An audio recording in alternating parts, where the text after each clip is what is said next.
What's up, Homer? What's going on, gentlemen? We're playing Who He Play For NFL edition as we realized all of these quarterbacks like change places. Now we were trying to figure out where Zach Wilson plays and all of these different guys. And Kenny pulled up the free agency list of all of the different players who. I got one more. Okay. I got one more. Danielle Hunter, former Vikings. I can't believe they let him go. Danielle Hunter's a baller. He's a Cowboy. It is not the Cowboys. He's a Cowboy. The Commanders? It's not the Commanders. Well, hell, is it the Eagles or Giants? Let's just run through the rest of the division. I'll give you a hint. Jesse was pretty close. I don't remember what Jesse said. What was his guess for this one? The Cowboys? I don't know No. what's close to the Cowboys. The Texans? Texans. Oh, you in proximity. That Texans team is gonna be fun. I think so too. It'll be I interesting. think so too, man. It'll be interesting. Yeah. Did Hammer? Did you watch any of the game yesterday? No, not really. I tried to watch a little bit while we were out to dinner, but it was and then it got delayed and all that stuff, so it got a little weird. But it started raining, so I missed that part. Is that what it was? Thunderstorms? Yeah, it was delayed. Yeah, it was raining bad. Like when by the time we got home, the game was delayed. It just never came back. They were like, No, "Yeah, that's the hell with it." good decision, guys. Yeah, friends don't let friends watch preseason football. Like it's Yeah, Hall of Fame game. I watched preseason. Hall of Fame game isn't even really preseason. It's like it's the Hall of Fame game is like the California Classic. It's really cool for the people there, but not anybody else. Yeah, it's one of those things. If you watch preseason football and then you play fantasy football, it can ruin you because you're like, oh my gosh, this guy looks so good. And then he's literally the fifth wide receiver on somebody, or he gets cut. He's a fourth running back. You're like, oh, well, he had 125 yards. Like, yeah, that doesn't matter. Yeah, preseason football is the devil. It also doesn't help when you watch California Classic in a dump like the Golden One Center. Well, oh yeah, it's such a hole. Yeah, yeah, just the worst. Or fourth from the worst. Back. Trash arena. No life to it. Amazing food smells don't circulate the entire arena the whole day. The workers there. Oh man, who wants to talk to that Lee guy? Goodness gracious. Man. Oh, Lee. I love Lee. The only thing I would say that isn't really an issue, but it is noticeable is and this isn't breaking news. This was literally like the first thing anybody ever said was it is pretty steep up in the upper deck. That's terrifying. Oh, it's steep. Yeah, It's no. pretty steep in that upper deck, boy. It convinces you very quickly that that's the last time you're paying for cheap seats. You're like, nope, I'm going to pay the extra $40-$50 a seat. I'm not sitting up there again. I went up there for a game earlier this year, and it literally looked. Didn't. I did. You did Absolutely, not. I Who, did. to say hi to the poor people? No, I was. We know you don't go up there. I was watching the game, throwing out T-shirts.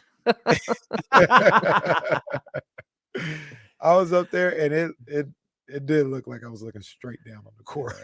Yeah. Wow. The view is really good. It helps keep it loud. But they give you go out this way. Yeah.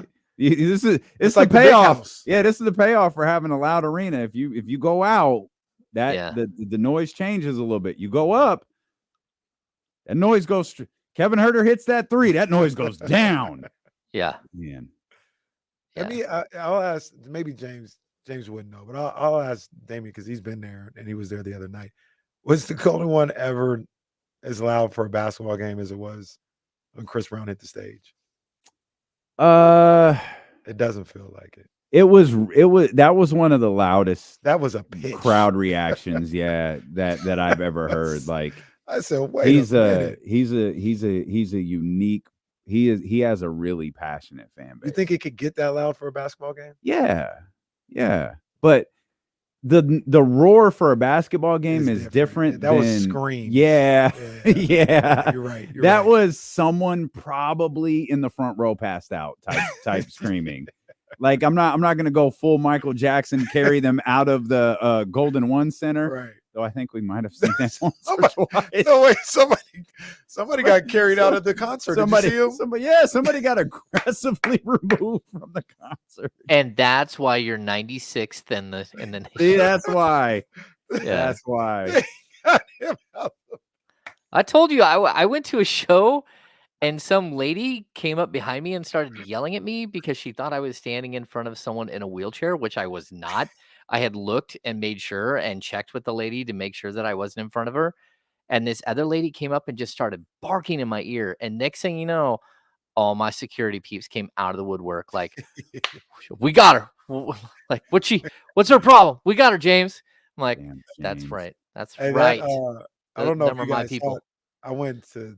I was in the media section, the not the seats, but the media area for the playing game. It's different than the Yeah, the other game. down by the tunnel. Yeah, so I was there and I peeked out like during the third quarter. I was going back to where the seats were or whatever, and I was just talking to people, and the security guards were like, "Yo, this game is wild." They said that game was wild. They had about 3 or 4. Oh, that was the Warriors one. Yeah. Yeah. It said the people were drinking good. So I saw with my own 2 eyes somebody coming out of the lounge, and they didn't make it back to their seat. No. There's usually like those highly contested games with the Warriors where things get a little loose. On occasion, the Lakers games get like that. But I guarantee every single time the Philadelphia 76ers roll into town, there's a fight in the stands. I do not know what it is. Like it goes back to Arco. There's always a fight in the Oh. stands anytime Philly's in town. Arco was popping like that? Oh yeah, one time they're playing 76ers and the whole upper deck had mostly cleared out, and there was a guy running from security up and down aisles trying to jump over seats and run back. I'm like, what is happening? I don't even know what's happening. It gets a little wild like every time the Sixers are in town. Oh, Will brings up a good point. The loudest that arena might have been is when Draymond stopped the bonus. Oh, man. Yo, for real. Yeah. Yeah, it was pretty. For real.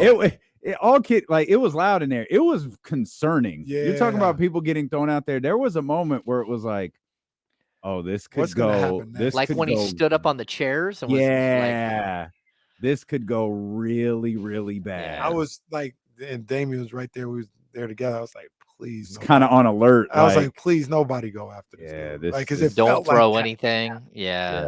that was There tough. was some concern for sure. Adam Silver was sitting there like Adam Silver was right there, sitting in a row, like, oh, I gotta get this guy. Yeah. He almost like grabbed the mic that came down from the ceiling. He like, get him out of here now. Get out. Yeah. Get out. That'd be great. The camera catches him. Out. Or just like he walks over, grabs Draymond by the ear and drags him out. Like, no, not in my league, dude. Yeah. Wild stuff. Well, good thing he's a changed man and he didn't punch anybody in the face the next season. Well, Yeah. that's the good thing about Draymond. And Green. cry He with learned Steve from Kerr. his mistakes. He cried with Steve Kerr after hiding from his kids for a couple of days. Hid from his kids. Dad, you're in the man cave. From his- All right, bro. No.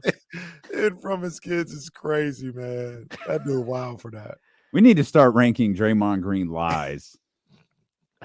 Between that and he took the Draymond Green. All right, bro. Oh, but don't forget, he told the Warriors not to do the deal. Oh, he told the Warriors not to make a trade. That's right. Mm. That's right. That was a wild boy right there. Hammer, Hoops Hype did a ranking of the top 30 point guards. It's the top 30 point guards in the league, but they're projecting them for the upcoming season, the 24-25 season. Mm-hmm. And they had Luka at number 1, which is weird for a variety of reasons because Kyrie was at 11, but whatever. Luka was at number 1. SGA was 2. And Jalen- APG. Jalen Brunson was at 3. Okay. Tyrese Halliburton was at 4. Steph Curry at 5. Tyrese Maxey was 6. Ja, Dame was 8. And then De'Aaron Fox was number 9. Yeah. I don't know. That's probably 3 spots lower than I'd put him. Yeah. First of all, SGA is not a point guard. A ball dominant shooting guard, yeah, but like I don't think I told you this. Josh Giddey was on the list too. So Yeah. you got a couple of teams with multiple point guards on this list. Goodness gracious. I guess like DeJounte Murray is their point guard. Like Oh no, that's Pelicans. He was on the list too. No, so who is the point guard for? I mean, it is. It's no, they have and Alex when Giddey Caruso. was there, Giddey It would was do some Giddey. stuff too. Well, I guess Giddey was. Yeah, and now it's Caruso.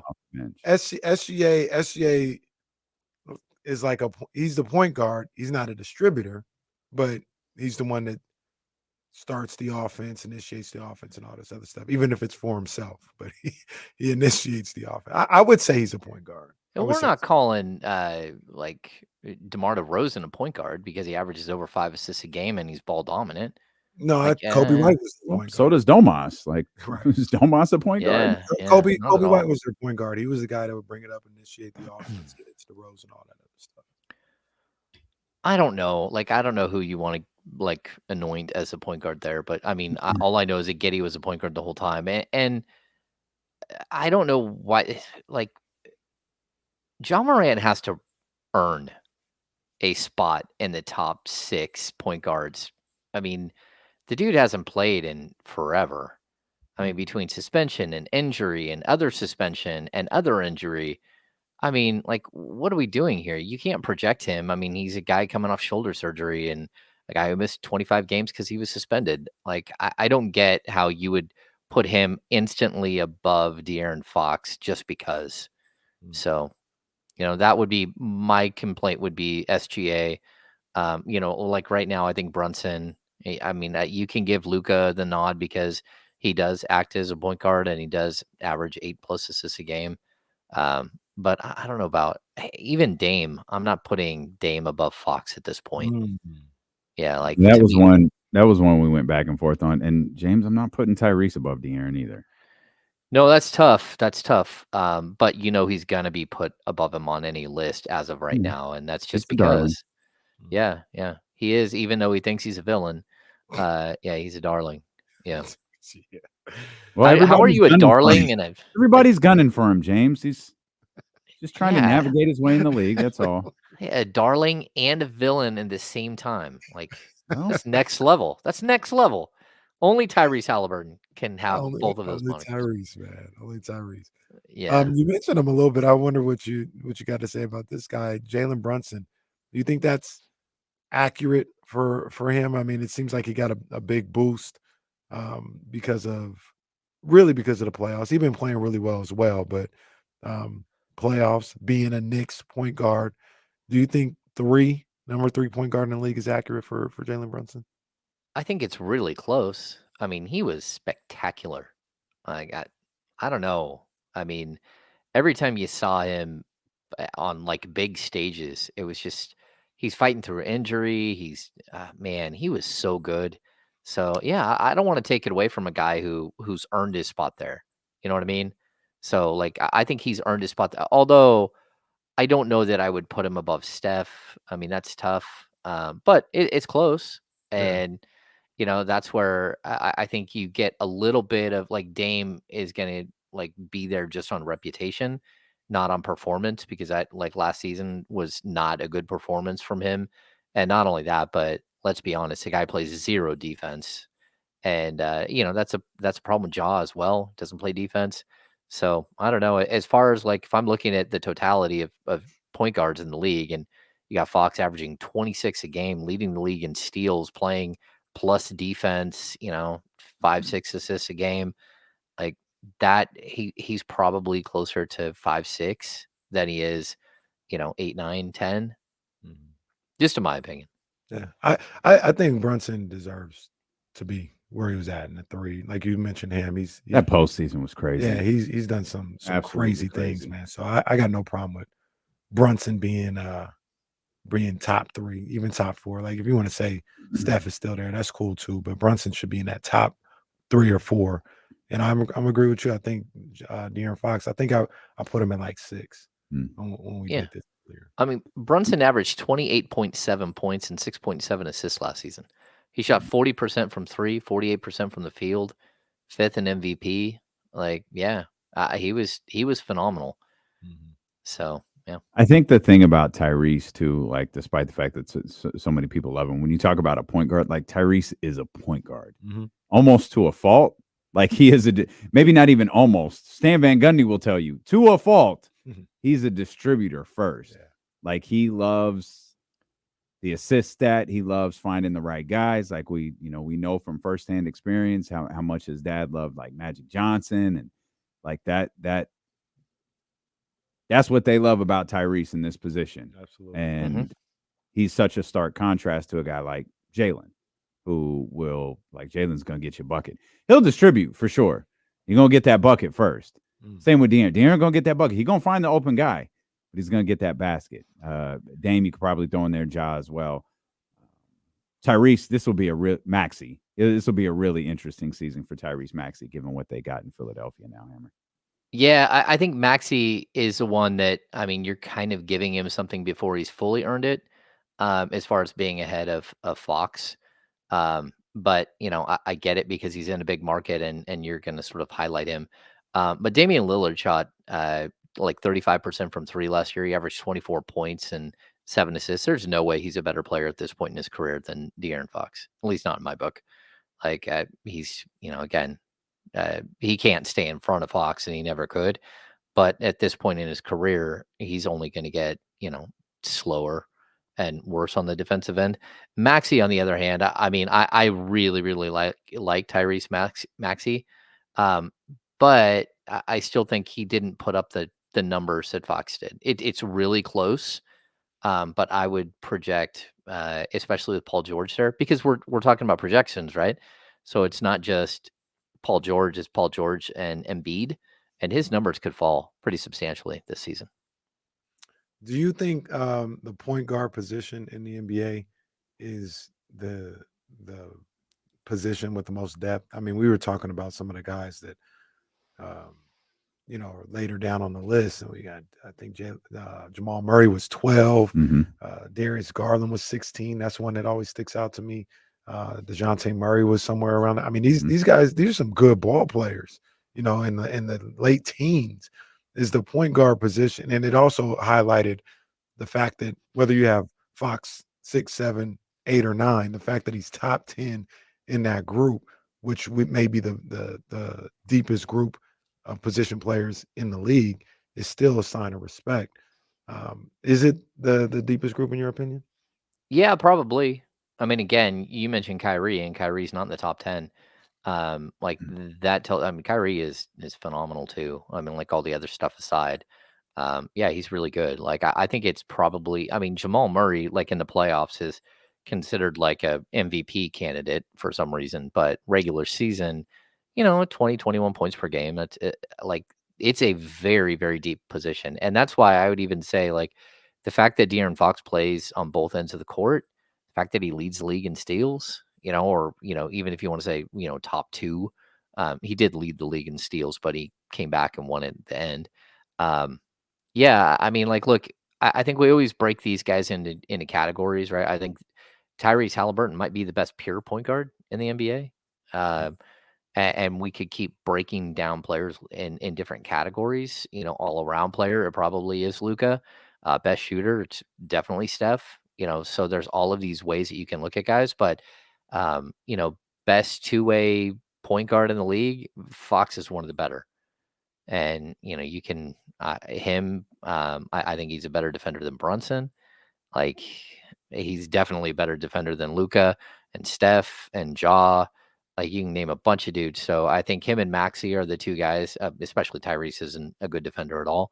Um, yeah, but so I think we can look at them in different categories. It's definitely crazy deep, and it's way deeper than like the center position, even the forward positions. Power forward or small forward, whatever you want to. I think it's way deeper than most positions in the league.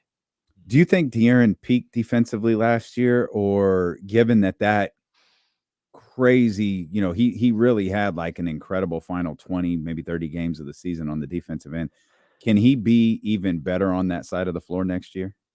No, I think he can. I also think like it's going to depend on how they use the shooting guard position. If DeMar DeRozan's starting at shooting guard and you come up with some other small forward, that's going to change things. If Kevin Huerter's back in the starting lineup as a shooting guard, De'Aaron Fox is going to be asked to do more.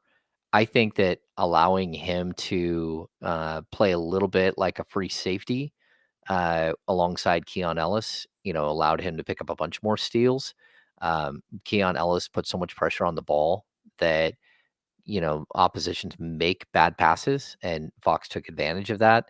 I definitely think that the potential is there for him to at least be this type of defender for throughout his career. But again, I think it will be situational. Who is playing next to him, and will they force him to take the toughest player, or can they take some of that stress off of him? And again, I brought it up the other day, but that's why I think the Kings really they will miss Devin Carter, even though he's a rookie, because he is a good defender and he's going to come in long, athletic, physical, all of those things. And when you have those players alongside Fox, it does just turn him into a different player. It allows him to focus more on the offensive end. It allows him to play passing lanes and freelance a little bit more than if he's got to play, if he's going head to head against every single one of these great point guards that you guys keep mentioning. Yeah, that's what I just keep hoping for, right? At some point where, you get your Jaws and Trey Youngs and even Tyrese Halliburton, and they're able to hide off in the corner and guard a Tony Allen, as a point guard. And for so long, they've been asking De'Aaron Fox here to guard those guys, right? Like John and them were guys that De'Aaron had to guard, and they wouldn't guard him because they'd Yeah, be hiding off on somebody else. You know what I they're mean? throwing Lou Dort at him at OKC. Yeah, exactly. So, hopefully we get closer to that point where De'Aaron can do that if need be. We saw last year though, James, he accepts the challenge, like especially late in the games, fourth quarter. He said, I'll guard the guy. And I think that's another thing that separates him from some of those other point guards is, when it's winning time, he has the ability or he has the want to not only guard them, but the ability to be effective as well. Yeah, I really want to see the impact of having DeMar DeRozan on the offensive end of the court. How much that helps De'Aaron Fox and sort of saves him for crucial moments in games, because I think a lot of time, especially not last season but the season before, I felt a lot of time Fox was so good in the fourth quarter, right? But I also felt that there was probably 4 or 5 games where you could see him running out of gas because Mm. he had so much pressure on him, both on the offensive end and the defensive end. I think having another elite closer like DeRozan will give Fox the ability to not have to be the only guy every single possession in the final 4 minutes of a game where all that pressure's on you. I think you'll be able to share that load amongst maybe those two plus Malik Monk. And I just think it'll help save his legs. It'll help him be a stronger finisher when we get late in games. So I'm intrigued by it for sure. But we'll have to wait and see. Like Fox is, he's got to be locked in for 82. Hopefully DeMar is good for that as well, helping him out. We'll come back. We'll get James's thoughts on some of these teams whose windows are open and closing. I have a feeling James is not going to agree with some of our takes. Okay. But we'll talk about it. James Ham are the insiders, our Kings insider, with us here on Sacramento Sports Leader ESPN 1320. That share? I think it is. The hell is this? This isn't Modern Family. Uh-oh. Throw this away. It's kind of on topic, but is Ben on time or is he I late? don't know. What do we think here? I don't know. I can't tell because we did talk about this at about 12:45. Yeah, that's what I'm saying. Ben, if you could hear this, type. Oh, no. Send something in the chat right now, Ben. Let us know, Ben. You gotta let us If you're know. out there, Ben. Princess Poppy.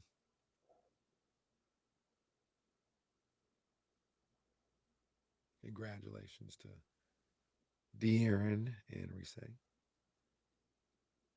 Yeah, Risse.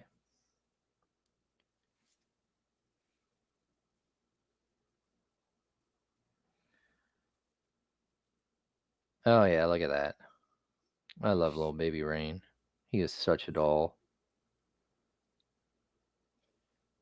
His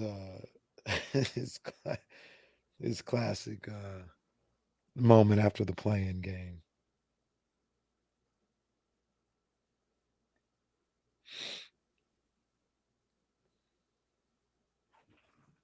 No, see, this is not okay. This is. Oh, thank you, Kim. This is a lot.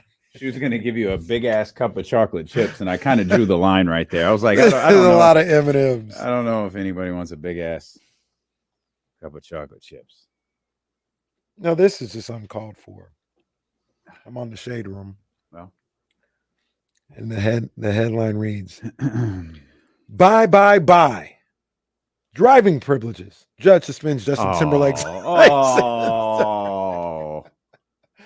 That person deserves a raise. oh, come on, man. Nah, that's 10 out of 10. Poor Justin. Got his Wow. driving privileges revoked through Zoom. Whew.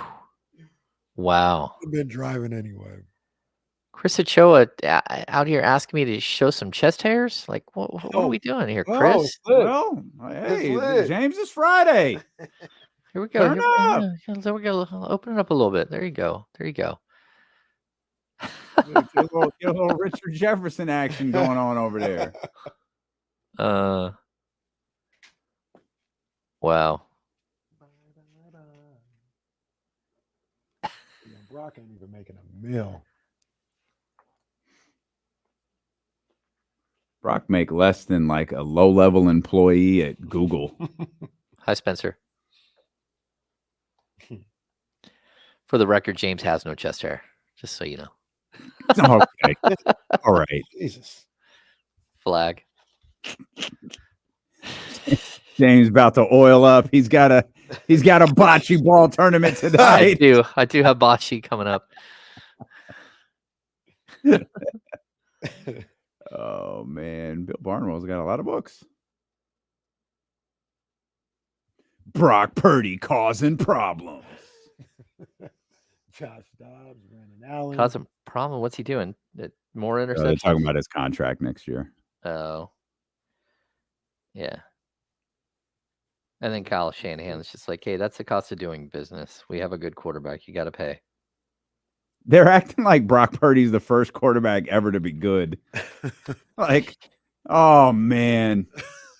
We're coming back, Hammer. All right. I'd rank that as one of the stranger commercial breaks in recent memory. Between James's chest hair and Or Brock lack thereof. causing problems for the San Francisco 49ers. That's a weird ass headline. Purdy causing problems. Yeah. Come on, man. What are we doing here? And that's also a terrible headline. Jacoby Brissett and Drake May battle for Patriots starting quarterback. Oh. God bless it, man. Shador going to New England. Unless Deion said that's one of Deion the, say no. Yeah, that's one of the teams he might say no to. Deion is gonna say no. I think there was only like 6 teams on the list that he would approve him going to. No.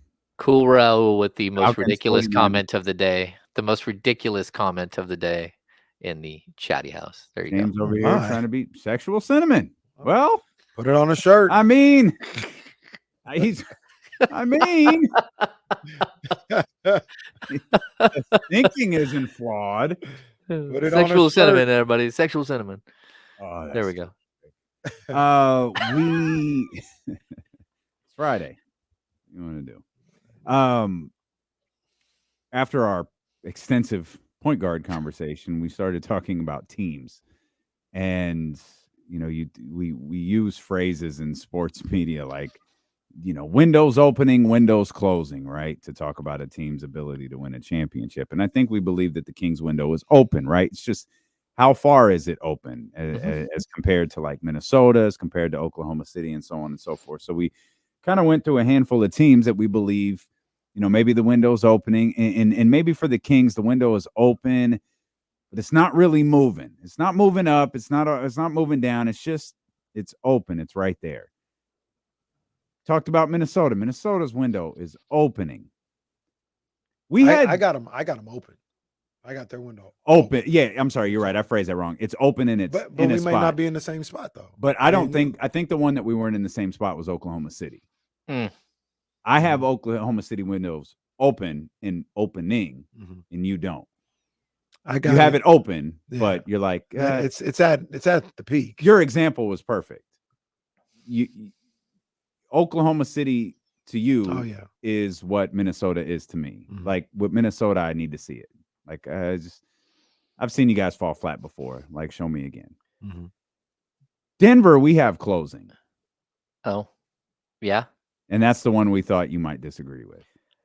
No, I mean, I think it's still open for like a year, but I think it is coming closer to And it's closing. definitely it's open, but it's Yeah. it's moving its way down to. It's I got a think year. It's got a year. By the end of the year, it's we're closing that thing. I think a lot differently about them this year than I do last year. I mean, just the KCP like defection that hurt them. Getting Russell Westbrook, I don't know if that will help you because you lost Reggie Jackson, and to be honest with you, at this point in their careers, I think they're kind of a wash.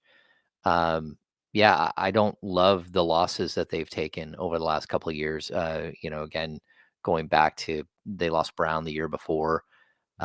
That's a team that it's really difficult to remain at the top once you get there. And in all honesty, it's one of the most impressive things about uh, the Boston Celtics. They've got what 5 guys making $30 million or more coming up, which is crazy. But at some point, if you're all in on a team, you're all in, and that team should be good for 5 years. So whatever window we're talking about a Western Conference window, and whether one of these teams can elevate themselves to somehow find a way to get as good as the Boston Celtics, and that's not going to be easy. And I don't think there's anyone in the East that has a window that I would really even like think is that strong, except for maybe the Knicks outside of Boston. So, yeah, I mean, I think the Kings are coming into a window, whether it's a championship window. I don't know if I'm there yet, but I certainly think it's a multi-time playoff team with potential to do something special here and there. I got to go to the East a little bit. I got the Knicks having the window open. I think they're a really good team, like really good team. I don't know if they beat Boston, but they can compete with them.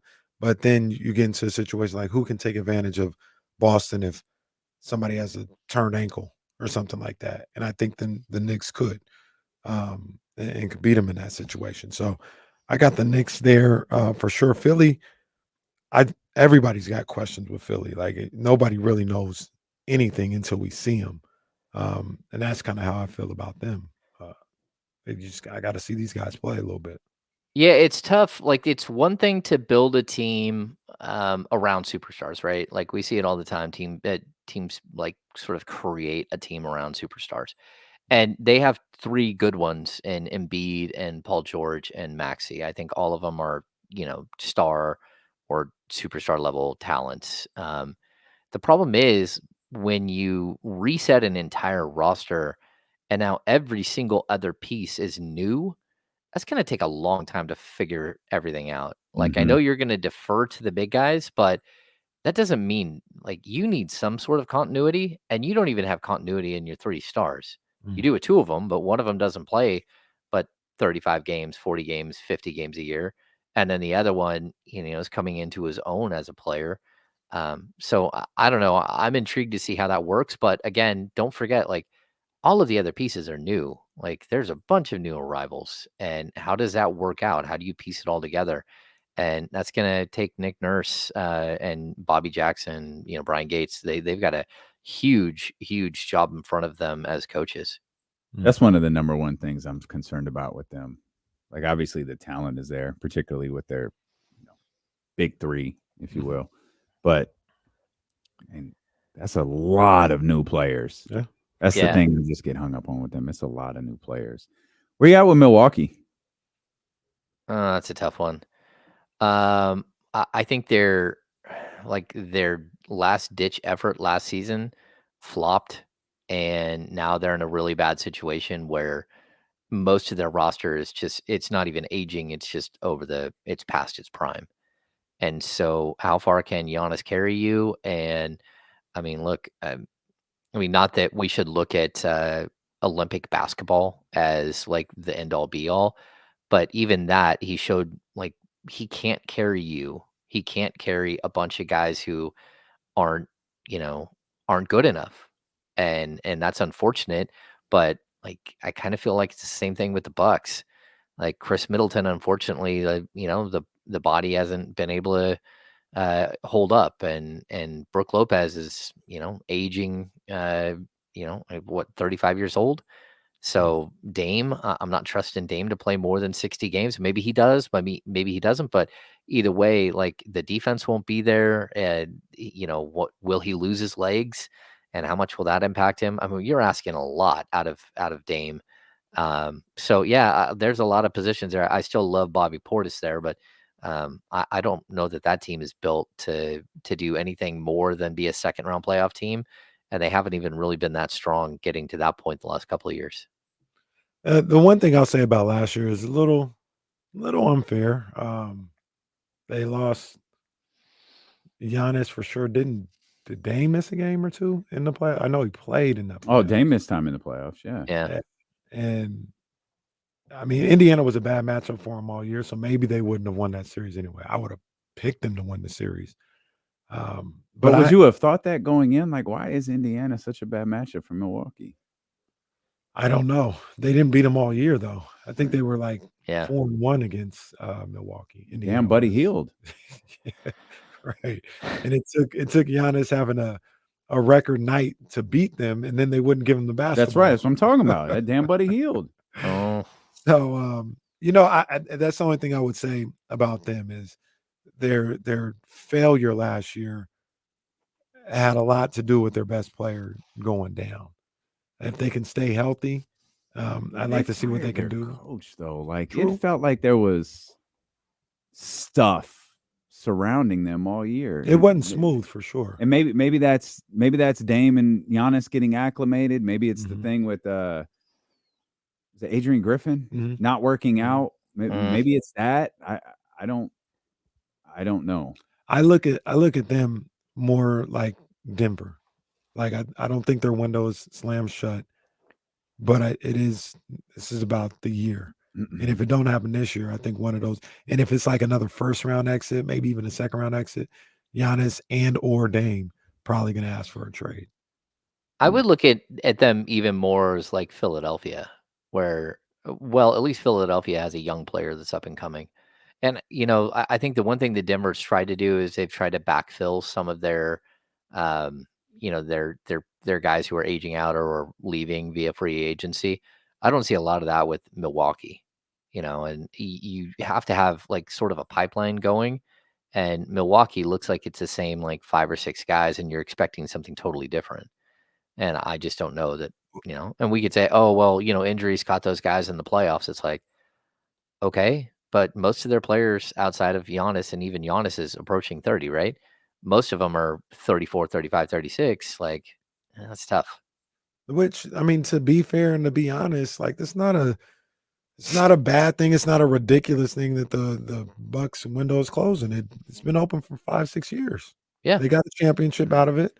And it's the same thing I feel with Denver. They've, maybe a year or two shorter has been their window, but it's not like, oh, the second year and the window's closing. They've been a championship caliber team for 4, maybe 5 years. They got one, and they got one more. Both of those teams got one more last ditch effort to try and get another one before the window closes. You get the windows usually outside of the Warriors and LeBron James is LeBron got his own window. That's crazy. Right, he's got his own house. Yeah. Yeah, but even still, LeBron's window closed. Like, that's not true. The Lakers' window might have closed. I don't think LeBron's closed. Well, no, his ability to take a team, I mean, let's not act like he doesn't have a superstar playing next to him. His ability to take a team, whether it's, again, it's an island of misfit toys down there. Like they've never put together the right roster around him, but they haven't been able to do, they wanted the bubble championship. They won a right? title and they went to the conference finals. He's also currently leading America to a gold medal. Like, let's yeah. Like, he can lead a team, a team full of the greatest players, in the game, but he can lead a team. Yeah, I'm not saying that he can't lead a team, but can he lead a team to a high-level playoff series at age 40 through an 82-game season? And, again, we're slowly seeing the numbers come down a little bit. What he's been able to do as a player is remarkable. but they made 0 changes during the offseason, the Lakers. Yeah, Like that's wild. outside of JJ Redick, I don't think they made a single change. They drafted Dalton Connect, and then you're kind of hoping that you get some of these guys back that are okay players, but can they be difference makers? Can a Jared Vanderbilt or like Lauren Wood and all these, not Lauren, Christian Wood, all these guys that missed so much time last year, can they help you make a jump? And I have a tough time believing it. I understand. What about the Pacers? The Pacers is Windows cracked? Windows Cracked? cracked open. Not Okay. not even like a little bit. Just It's open. somebody's lifting it up right now. Okay. Hmm. That's you disagree, Hammer? I don't know. Not open yet? They're such a strange team because didn't they make it to the Eastern Conference Finals? But No, I don't think did. any of us thought that was like. I don't know if Yeah. that's who they were. Atlanta-ish. Yeah, a little Atlanta-ish. But think they're it- better than Atlanta, though. I do. But it also, I think it spoke to the lack of depth in the Eastern Conference, and the injuries. But I think they'll be better this year. No, Like they should be better. I think they'll be a better basketball team this year. Not I'm not saying they're going back to the Eastern Conference Finals, going to the finals. I think when you watch them, you'll watch them and go, this is a better basketball team than they were last year. No, I agree. And I think, their window with Pascal Siakam is 2-3 years. Like it's a pretty small window here for them to be good with this collection of players, but they do have some up and coming guys outside of Tyrese that, could be huge for them down. Don't they have Jarris Walker? They've got Benedict Mathurin, Nemhard. Nemhard really came on. Who's the kid? 30th ranked point guard, according to Hoopside. Who's that? Nemhard? Mm-hmm. He was 30. Okay. Yeah, he's good though. Like I would take him on my team. And they've got some. What don't they have? Not Vassell, but who's the other kid that they have at small forward that they picked up? Second, third year guy. This is who you're talking about, but they still got Obi Toppin on the squad. They resigned him. Yeah. They do have a lot of talent. It's just you're wondering if that's one of those teams that like gels and plays way bigger than you kind of thought. Aaron Nesmith, that's who I was trying to come up with. I like Aaron Nesmith. He actually, looked really good in the, throughout the year. He shot 42% from 3. Very super versatile scorer coming out of college, and he's been good. They'll be a fascinating team to watch. Yeah. A little bit more so for me than Orlando. They'll be. I was just about to ask about Orlando. I don't think their window's open yet. Really? Yeah, I don't think their window's open yet. Yeah, I think you're right. I think they're probably like they did the Kentavious Caldwell-Pope move, which will probably help them bump up in the Eastern Conference standings, but I don't think they're a team I would fully fear. Give them like 2 years. No fresh air in the house at all? No, the curtains are open. It's about to happen. Okay. It's about to happen, especially with that boy Paolo there. It's about to happen. But Yeah. the curtains have been open, and it's being prepared for the window to be lifted. Yeah, they were a big How do you piece prepare away. to lift the window. Yeah, you have a lot of like That's very very up and down detailed. windows. Yeah. I'm You more gotta- of like you a gotta open get the window curtains side open to a little side. bit, and then Like- in some cases you gotta well, it depends on what you want to do. You gotta open the blinds, No. and then you gotta reach through the blinds, open the window that way. Some people lift the blinds all the way up. So we're And going then- with the window opening this way. As I was opposed to the going up. No, I'm going up. Kenny got one of those Okay. rich people houses with Okay. all the windows that go up and down, not Yeah. left and I'm right. going up and down, and That's right. and I just went to the window right now. I said, let me open these curtains real Huh. quick. You want to explain yourself? You see Jesse's text? You want to explain Oh. yourself? Yeah, I don't know. Like they got one of those for Whoa. show windows. They got a fake no. window. Oh no! Like there's It's like a painting. Yeah, And you can't even it's see one out of those where you can kind of like do the little round thing or whatever. It kind of opens halfway. Like they got Paolo, but I don't know what else they have after It's that. a bathroom Oh, window. Yeah. Oh, no.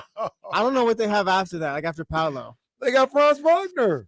That's Like you're gonna win a title with that. You're gonna Well, come out that's why it's not open yet. They're still. that's what I'm they're saying. still I don't know working. if like that's ever. He gave him a bathroom window that you Yeah. gotta turn for. They've been working at it for a while. I don't know. you if they ever got get you it got fixed. you got Paolo Paolo's The nice. window is going to be open at some point. The window is going to be. He's one of them ones. We say he's Carmelo. But We I say don't he's know if they have the Carmelo. right guy around him yet. Yeah, not yet. Go get him. Go get him. Because they got Paolo. You got that guy, you'd be all right. All right. That is funny. I thought Jesse was sending the time cue. I look over and he said Orlando got a fake window. Man. Ooh, that's tough. Hey, Hey, there was like a flag that was missed too. Chatty On who? might have been on Casey, I think. What'd I say? We'll play on though. Okay. play on. Go. Hey, look under the hood. Look under the hood. See what you can find. Yeah, but I'm more intrigued by Indiana than Orlando. We head back west. Are you out on the Pelicans? Like, do you think the Pelicans could miss the playoffs? No, I don't think they'll miss the playoffs. No, I mean, they went out. They got DeJounte. They still have Brandon Ingram. I think their center position is like non-existent. a mess. Yeah. Between what they brought in Daniel Tice, and it's almost like they had some weird plan to go get a center that never materialized. I'm not sure what that plan was. But that's still a team. They're super deep. They lost Najee Marshall, but still, I really like what they're building there. I don't know. Like, is it possible? Sure, it's possible. Especially, I think if they were to miss the playoffs, it's because a couple of teams that we're not thinking of all that seriously. As much as I can, leave a big giant question mark on John Morant, it's possible that Memphis jumps right back into the fray and is a good team again. It's also possible that the Houston Rockets put things together and are like really good. So there's all of these like question marks of the team below them that could, sort of drag them back down. But I also don't think that teams like the Clippers, teams like Golden State or the Lakers are all that scary. And so, that kind of leaves the West. I don't know if the West is going to be as deep. Maybe it is, but teams like the Suns, I think the Suns are going to be really solid, but they're like one or two injuries away, expected injuries away from like being a mess. So I think KC said this the other day. I think the Suns might be the exact same as they were last year. I like their peripheral moves better this offseason. Again, I like Tyus Jones, and then have Tyus Jones go out and start talking about how, they promised him the starting job. I thought that was interesting, starting point guard job. He's just a really good game manager and a knockdown shooter and a really good defensive player. I think he'll help that team, but like, what does that mean? They're going to go super small? You're going to Bradley Beal at the 2 and Devin Booker at the 3 and Kevin Durant at the 4. But again, I like some of the peripheral stuff that they did. I think they're a lot deeper. Like, we can name 8 NBA players that are legit on that team, like right away. Whether it's again, they Plumlee, Tyus Jones. Like they added depth to that team that I did not think they had last year. They did a good job, like you said, with those signings. I just you talked about the starting lineup, and I think about the closing lineup too, and that's I don't think that's going to be good enough to have them elevate. You know what I mean? I think it's going to be good enough to have them be around the same 40. What they get 48 or 49 wins? Maybe they get 50. That's Phoenix was 49. Yeah, there's no doubt that's something they can do, but I don't know if they raised their ceiling with that. But even with that being said, I thought they were made for the playoffs last year, and they ended up getting swept. But I still think they're a team that's built for the playoffs. Well, this could be a good thing or a bad thing, but KD and Book are playing right now. Like a team that we're concerned about their availability for the year. You've got 2 guys who are going to be playing into the middle of this month, ish. Yep. Yeah, that maybe that's not a big deal. Maybe that's good for them in October, in November. Maybe it's not the best for them in May. Right. And I know that's that's always the Olympic thing is you're really cutting up your off season a little bit. But with guys that you get concerned with, for guys who are on a team that it seems to be the sole concern is health and availability, it doesn't matter until it does. Right. And these guys are logging minutes right now, big minutes. Like they're Book has been really good. KD has been phenomenal. Yeah.